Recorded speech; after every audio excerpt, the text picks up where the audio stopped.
Ladies and gentlemen, it is 2024, and that can of course mean only one thing, that it's time to build yourself a brand new gaming PC. And throughout this video, we're going to show you some of the best deals you can get right now, be it at the budget, mid-range, or maybe like the 4K behemoth that can do literally anything. So let's go shopping and find ourselves some deals right after a short word from this video's sponsor. NZXT's H6 Flow is here, throwing a whole new angle on PC gaming. This airflow orientated chassis fuses the beauty of wraparound glass with the performance of ventilation, thanks to 3 angled side-mounted fans fitted as standard, an expansion room at the top, rear and bottom. It is super easy to build in too, thanks to its dual chamber design, tool-free access and cable management straps. Get yours today with the link down below. Let's kick things off then by having a look at the more budget side of things, and I will make sure that we leave links for literally everything that we talk about, by the way, with our global links down below for both Amazon and Newegg. But as I say, let's waste no more time and actually jump straight in with the components. And actually I think the first thing that we need to talk about here today is going to be the graphics card. And we have had some new releases from both Nvidia and AMD. We've got that 7600 XT and then the new supers, so the 70, 70 Ti and the 4080 now have super variants. But to be honest, these haven't really changed things dramatically, certainly not at the budget ends. There are some really good deals still to be found actually on the 6600 from AMD, and this is very much going to be a 1080p card only really, maybe light 1440p, especially if you're playing some older titles, but if you are wanting to step up to 1440p, that's where the mid-range rig is going to come in useful. But yeah, $205 for a 6600 in this ASRock flavor is not too bad. You do also have the ARC cards that you could consider. That's not too bad. It's definitely a video I think we need to revisit to properly compare against, because it's always been the case really that, I don't know, Intel is kind of like not taken quite as seriously because of the driver issues that they had at launch, but they've gotten really good now that while there are still going to be definitely sort of like gaps in their armor, I would say that they are definitely going to be worth considering. But as we know from loads of videos on the channel, the 6600 is really good. You could pick one of these up used as well if you wanted to save even more money, but I think for this rig, we're going to go with one of these. I'm going to actually select the Gigabyte one as it's triple fan, and we've used this loads of times on the channel. Of course though, the GPU is only half the story, and you are going to need to pair it with a CPU or a processor. And once again, there are quite a few options available, especially if you're willing to go back a couple back in the range. I mean, the Intel chips, like the 12th gen, you can get some real good bargains, especially if you find something on sale. But for pure future-proofing, then I'd say a lot of people would argue that AMD is better, but then again, if you go for Intel and you get PCI Gen 5 for your graphics card in a few years' time, that could also be useful. So I think it's going to be on a case-by-case basis what the best option is. I mean, if you did want to go for the previous generation of AMD, you've got both the 5500 and the 5600. That is definitely worth considering, but you will find, not that you'd struggle, but there's not that many B550 motherboards that you can buy new these days. Also, don't discount the fact that a lot of B550 motherboards don't have a USB-C header if you want to have USB-C on the front of your case. Not going to matter to everyone, but it's something I've noticed recently that is quite annoying. So let's have a look at some of the newer options. I mean, it's quite a big step up, almost double the price actually for a 7600. This is the one I would personally want to go for, but I think we should look at Intel for comparison. But pricing hasn't really changed since the last couple of videos we did on this actually, where I still think that the 12400 is your best bet. You can step up to the more current gen version, the 13400F, that will still be updated, I'm sure, in the coming weeks, if not months. But for $203, I would definitely want to go for the Ryzen 7600 if you're talking that sort of money.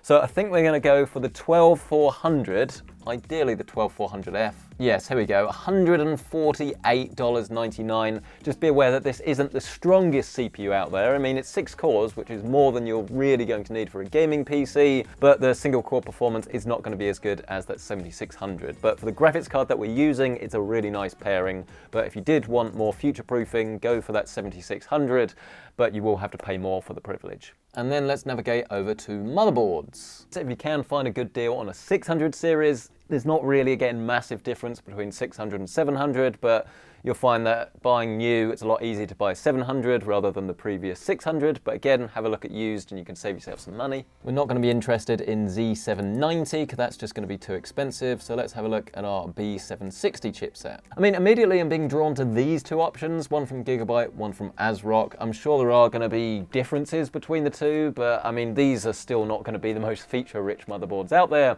but for a gaming PC, where all you care about is actually playing your games, both of these should provide a decent enough bedrock and will allow you to upgrade to like an i7, maybe even an i9 in the future. Just be aware that if you were going for an i9, then the power delivery will probably be better, well, will be better on more expensive motherboards. This one is going to be micro ATX, so we can save ourselves some money with a smaller chassis as well. Let's add this one to our basket. And indeed, let's then have a look at our chassis and see what we can get at the more budget-friendly end. I mean, Montech are not the most premium brand out there, but for more budget-friendly chassis, I've definitely liked the ones that I've used in the past. I'm not sure if I've actually used the Air 100, but this one is $60. That's going to be worth considering. But once again, let's change this from low to high. Yeah, there you go. Angled USB 3 header. That's the dream case for you. No, in all seriousness, let's have a look what we can find. I mean, you're really after something that has decent enough airflow, looks decent enough, and does actually have some form of cooling on it. I mean, this is not a bad example really of what you're after, the Masterbox Q300L. It's not the most premium case in the world, but it's easy enough to build in, to be fair. And for a budget-friendly case, it doesn't really compromise too much. I mean, I think I'd say that the two most interesting options that we have are this one from Antec, the NX500M. Have not built on that, but Antec make decent enough cases. I mean, some of the cheaper ones definitely feel a fair bit cheap, but actually that looks like more of a classic case. But then you do, of course, have this Air 100. I mean, I'm not convinced that this is going to feel like $1 million, but it does come with RGB fans, loads of airflow, and decent enough expansion room as well, including some cable management grommets, which is nice to see. So we're going to go with this. $60, let's add this to our basket. We are, of course, also going to need some memory or some RAM, but I will also say before I jump on and realize that we haven't actually spoken about it yet, we are going to use the stock cooler that does come with our Intel CPU. I know it's not amazing, it's going to sound a little bit loud, but just upgrade it next month when you get your next paycheck, or if you find that you're purely just gaming and you don't use your PC for anything else, then actually you might find that the noise level is kind of similar to the graphics card anyway, and might not matter. I mean, it's an easy upgrade and definitely one that you can do a little bit later. I mean, I need to check my memory actually to see whether this is a DDR4 or DDR5 motherboard, and as expected it is a DDR4 motherboard, so we're going to need to find some of that. Let's change it down from low to high, because you know me, proper cheapskate, and then let's see what we have. And I'm immediately drawn to some Vulcan Z from T-Force for $37. I mean, that's really good for RAM. You're only going to need 16 gigs, so 2 times 8 is absolutely fine. If you did want to step it up to something with some RGB, then I mean, $2 more for this stuff here from Giel, but it's red and that's gonna look a little bit weird, I think. Patriot Viper Steel, $41. To be honest though, I'm just gonna go with this stuff from T-Force. We will of course also need an SSD, nothing fancy, PCI Gen 3, maybe Gen 4 if you can get one on sale. We are gonna be looking at a 1TB drive. You could save maybe $15, $20 to go for half the storage, but in my eyes that just really doesn't make sense unless you're skimping every penny. I've selected 4 here, and the best way to compare them is just to have a look at the speeds. So this Patriot P300 isn't particularly quick. We've also got a WD Green. That is faster, 3200, 2500. Seagate Barracuda Q5. That one is slower. Then we've got this T-Create from Teamgroup. No, that one is also slower. So it looks as if it's our WD Green that's the winner here today. I mean, come on, it's an SSD. It's not rocket science. Unless you go for a Rocket Q from Sabrent. Ow, my elbow. PC power supplies are not the cheapest thing in the world, and you do need to buy one that is semi-decent. I mean, I'm already drawn to this one here. It seems as if Thermaltake actually has some really strong options. This is a semi-modular power supply, 750 watt, which is more than we need, but does allow you to upgrade to a more beefy graphics card in the future. ATX Bronze, $70. We'll bear this one in mind, but first I want to see if there is a better value option for about 650 watts or so.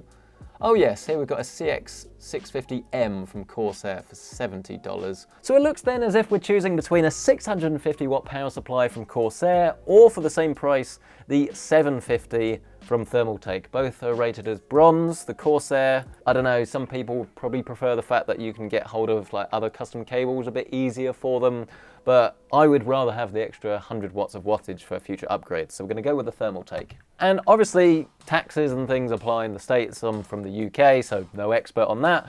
But without all of that stuff, $682. That is not too shabby for a PC. That is going to absolutely crush it when it comes to 1080p gaming. And as I say, if you play 1440p, you can either step it up to a better graphics card, just spend like an extra $100 or so would be my advice, or you can do future upgrades. Obviously every generation, in theory, should get better.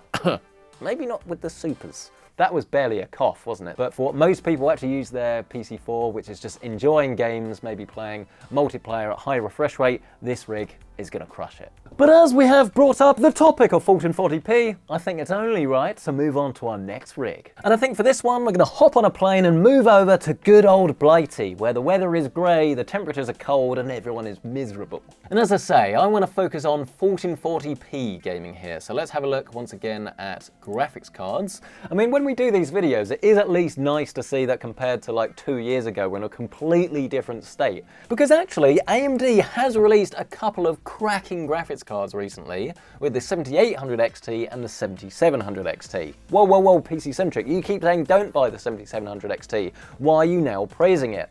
Well, the 7700 XT is actually pretty darn good. It's just the pricing is so close to the 7800 XT that it makes sense to upgrade to that.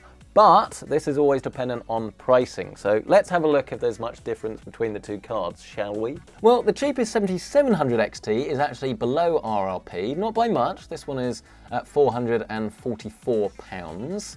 But if we go to the 7800 XT, which has more VRAM and is a considerably more powerful graphics card, then you're looking at about £100 more. But actually, I want to have a look at some other sites just to double check the pricing before we proceed. And they've got something interesting. They've got something really interesting actually, £420 for the 7700 XT. It is on pre-order, but special sale, 420 quid. That suddenly is quite enticing for 1440p gaming. And actually, again, overclockers have a pretty decent deal, 480 quid, which is a slight saving on the RRP. It is a dual fan card only, which is a little bit annoying because that one will run slightly louder. I mean, I think the smart money is to go for the Sapphire 7800 XT, bag the extra performance and obviously just tolerate a little bit more noise. But if you are not really stressing it out anyway, you're not fussed about the VRAM and you want to save yourself some money, then clearly this is going to run nice, cool and quiet and still give you ample performance. So I'm going to say wait till next week when we have a look at the proper analysis and we'll bear all of this in mind as to which card you should go for. But here I'm going to prioritise performance over acoustics, so we're going to go with a £480 card from Sapphire. Once again, moving on to the other side of our gaming PC, we will also need a CPU, and at the moment they've still got some really good deals on the 7800 X3D. I bought mine, which I thought was for a good price at $450, and it has been stellar, but it was also worth considering something like the Ryzen 7 7700. If that's on sale, it's a really good price. You can save yourself a lot of money there, especially if you're playing at higher resolutions, you're not bottlenecked. But the price difference at the moment is not crazy. £375 versus $315. I'm going to go for the 7700 on the basis that you are playing at a higher resolution and you're not particularly bottlenecked, but there's nothing wrong with stepping up to the 7800 X3D. It's not a waste of money, it's just not necessary. Again, if that makes sense. We will then have a look at B650 motherboards, and let's have a look what they have. I mean, they've got the Gaming Plus Wi-Fi actually from MSI on sale, 160 quid. I, as a general rule, wouldn't go for the lowest grade motherboard. I would look at going for the one above it. Again, if that makes sense, because you then tend to get better features, more ports and better cooling. But once again, if you are wanting to go for like a really high-end CPU, then it's worth investing in a better motherboard so it can actually deliver power cleanly. You're more likely to have better support for faster memory and stuff, but for this sort of budget, I think this probably will be fine. Obviously, this one does also have Wi-Fi as well, which, as we know, about 50% of gamers still use, so do bear that in mind. And we'll also have a quick look for B650E, because this E stands for extreme, and it means you're going to get PCI Generation 5 on the graphics slot as well, which is going to give you more longevity, because a graphics card that comes out in like 2 to 4 years or so might only have like a Gen 5 8X slot, and that's when one of these motherboards will be really useful. But for the time being, I don't think it's necessary, and the difference in price at the moment is quite a lot. So we're going to stick with our MSI board, I think. Although it is actually worth considering this one from Asus ToughLook. You can get the B650 Plus Wi-Fi for just £10 more. I think this is a much better looking motherboard. You've also got an extra heatsink for your SSD as well. I would rather pay the £10 extra and go for the Tough, so that's what we're going to go for. Obviously, one of the main differences between Intel and AMD is that AMD on AM5 is DDR5 only, so make sure you're buying the right memory. I would look at getting something that was 5600 megahertz or above just for best performance. If you're going for AMD, then Expo is going to make more sense. Here you've got a 32 gig kit for £106. That's pretty good. Once again, we're going to want to grab ourselves some storage, and I'm afraid that pricing on this is starting to increase a bit. It's still nothing crazy, but you might be looking at Gen 3 versus Gen 4 if you're trying to sort of pinch every penny. Here we've got a WD Black SN850 for £70. And the read speed is over 5,000 and the write is basically the same. So yeah, we're going to go with this one. Then of course, it's a case of, well, the case. And I do want to go for ATX, not only because we've got a larger ATX motherboard, but obviously it's a little bit easier to build in, especially for newer builders, and there are more things to choose from. I've set it to low to high, but I am looking for something a little bit more premium really here today. This is still the sort of territory of a little bit inexpensive. Deepcool CH510, that's got a solid front, I think. Montech Air 903, I think we've built on this actually on the channel, haven't we? Masterbox TD500 V2, very good case, very good price for it. At around about £100, I think it loses out to the likes of the Corsair. For the money, that is a steal. We're gonna go with this. If you do go for the 7700 CPU, by the way, I'm fairly sure that you do get a CPU cooler in the box, and it is at least better than the one that you get with the Intel stock cooler, but I would advise still that you do upgrade it if you can. Again, you can do it on your next paycheck, but as we're looking for a little bit more of a price premium here, let's see what we can get.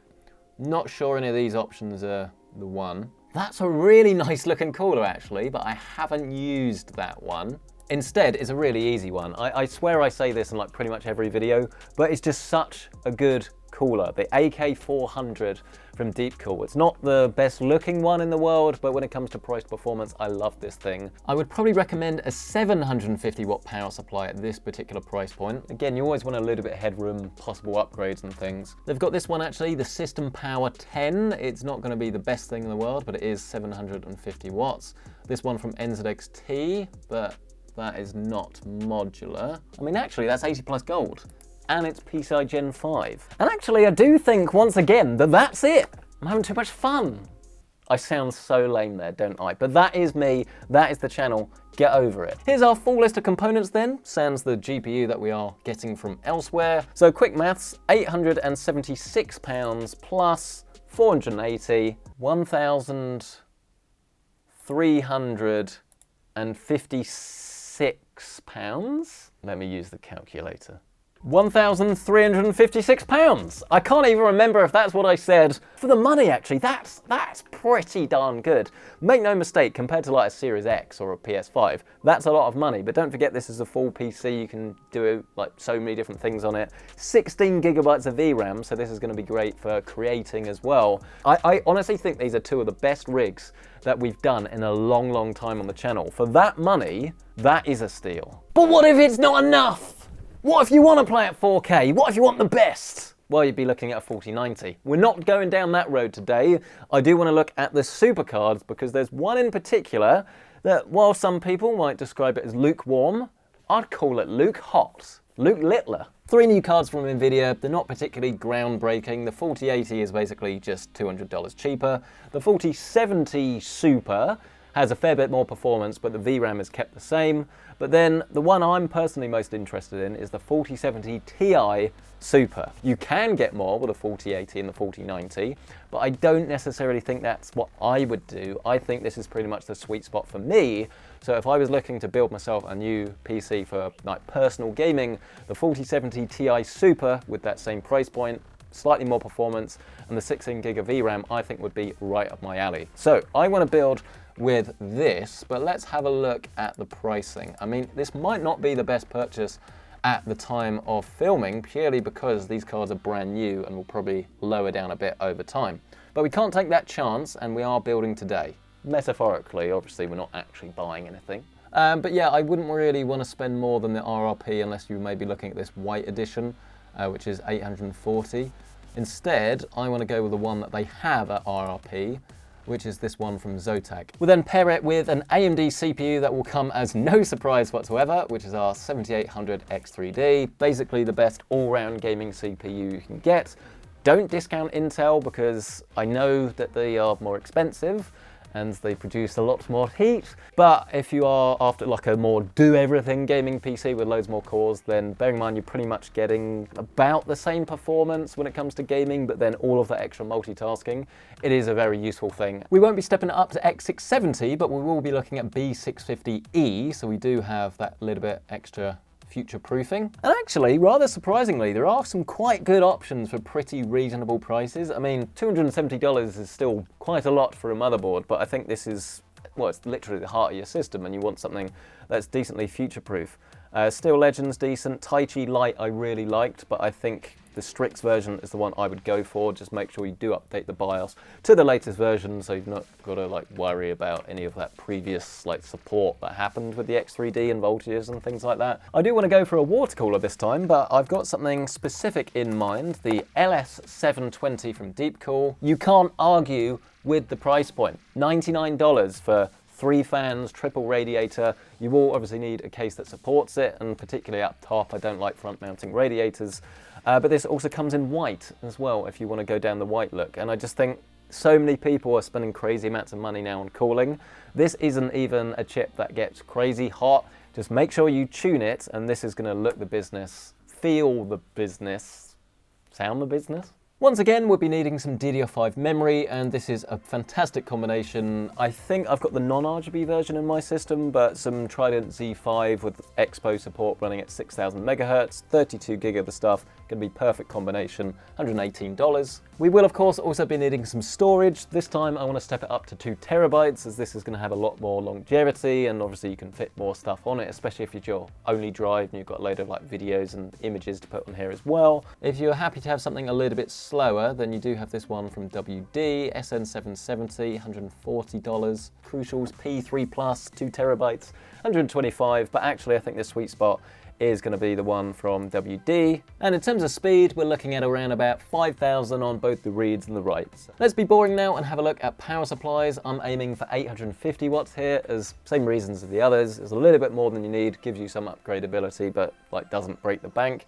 1000 watts is going to be fine if you know you're going to upgrade in the future to maybe like the 5090 or whatever AMD like release, or what Nvidia want to call their cards. You get the point. People like Seasonic power supplies, and for good reason. Reliable. It's 80 plus gold, it's fully modular, and I think it's available for a good price. Which of course then leaves us with just the chassis to go, and they actually have the LAN-Cool 216. I don't know what the RX means. I've just realised I can't show you what's inside because it might be under embargo, but look, there's the LAN-Cool 216. I'll show up some footage of the build we did in this last year, and it was a really nice case, and it's available at a really good price point actually. I mean, what's that? $99.99 for such a well-built case. You've got 2 very large fans on the front. The only thing that does annoy me is the back fan is not RGB, so we'll add that, and we'll add 1 extra RGB fan to go with it. Oh no, you're joking me! $10 over. It's that fan. If we hadn't gone for that fan, we would have been at, I think, $1,999, but instead we're at $2,009.92 plus obviously any applicable sales tax or however that works in the States. This is very much now inexpensive territory, but as I say, for what is a 4K capable gaming PC, and not like maybe 4K, this will run 4K as long as you're sort of not having like, I don't know, path tracing on Macs and you do use things like DLSS, this is going to be a really capable machine on any like screen at all. This is what we call sort of sensible shopping, because we've got 3 different rigs here at 3 different price points, and all of them, I would like to think, are sort of geared all towards sort of price to performance and longevity as well. But maybe I'm wrong. Let me know down in the comment section below. Importantly, if you do want to check out current pricing on any of these rigs, then you can find them linked down below. But please let us know any changes that you would make. Smash the like button if you've enjoyed this, get yourself subscribed, and while you're down there, why not discover your next PC case with the NZXT H6 Flow. Available in black or white, in both RGB or solid flavors, you get everything you need to create your cleanest build yet. With 3 angled fans fitted as standard, USB Type-C and 360mm radiator support, as well as an easy-to-use cable management system. What's not to love? Grab yours today with the link down below. Thank you guys so much for watching this video. We'll catch you in the next one.